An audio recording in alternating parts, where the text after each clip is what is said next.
জানেন, এই পৃথিবীতে অপরাধীদের চেয়ে নির্দোষ মানুষেরই শাস্তি বেশি হয়।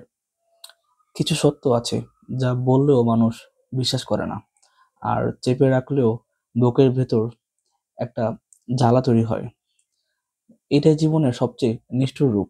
মানুষ ভাবে দোষী সেই যাকে একসাথে দোষী বলে, কিন্তু সত্য বা মিথ্যা কেউ পাত্তা দেয় না। আপনি যা করেননি, যা বলেননি, যা ভাবেনও না, হঠাৎ করে সেগুলোর মালিকানা আপনার কাঁধে চাপিয়ে দেয় সমাজ, এবং আপনার অপরাধহীনতাকে তারা অপরাধ বলেই গণ্য করে। এই যেমন এক আদালত যেখানে বিচারকের আগেই দর্শকরা রায় দিয়ে ফেলে, শুধু আপনি দাঁড়িয়ে থাকেন, নিজের জীবনের নিজের চোখের সামনে অপরিচিত হতে দেখতে থাকেন। আপনি জানেন আপনি নির্দোষ, কিন্তু তারা জানে আপনি দোষী। এটাই তাদের সত্য, এটাই তাদের চোখের আরাম। কারণ মানুষ সত্যকে বিচার করে না, বিচার করে ধারণাকে। যারা আপনাকে খারাপ ভাবতে চেয়েছে, তারা আপনার প্রতিটি নীরবতাকে ভুল হিসেবে ধরবে, আর আপনার প্রতিটি কথা নিজেদের সুবিধা মতো ব্যাখ্যা করবে। আপনি চিৎকার করে বললেও এটা আমি করিনি, তারা শুনবে না, বলবে দোষ লুকাচ্ছে। আপনি যদি কেঁদেও বলেন যে আমাকে ভুল বুঝো না, তারা বলবে নাটক করছেন।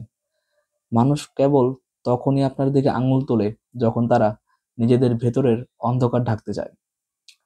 তারা নিজেদের ভুলের ছায়া ঢাকার জন্য আপনাকে সামনে এগিয়ে দেয়, যেন আপনি সেই ছায়া। এই কারণে কিছু জায়গায় নিজেকে প্রমাণ করা মানে নিজেকে ছোট করে ফেলা, নিজেকে ব্যাখ্যা করা মানে নিজের শান্তিকে হত্যা করা, আর নির্দোষতা প্রমাণ করতে চাওয়া মানে এমন এক মানুষের কাছে হাত বাড়ানো যারা আপনার হাত ধরার জন্য তৈরি হয়নি।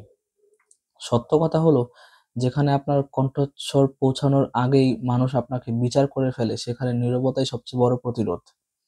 নীরবতা মানে হেরে যাওয়া নয়, বরং যুদ্ধেই না যাওয়া। কারণ অন্যের ভুল ধারণার বিরুদ্ধে লড়াই করা যায় না।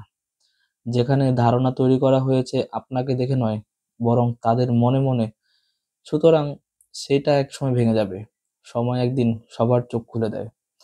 সময় দেখায় কে ভুল ছিল, কে সত্য ছিল। সময় মানুষের মনে কুয়াশা সরিয়ে দেয়, আর সেই দিন আপনাকে কিছু বলতে হবে না। নীরবতাই তখন হবে আপনার জোরালো উত্তর। শেষ কথা, মানুষের চোখে ভালো হওয়ার চেষ্টা করে নয়, বরং নিজের বিবেকের সামনে দাঁড়িয়ে সঠিক থাকা, এটিই একমাত্র সত্য শক্তি।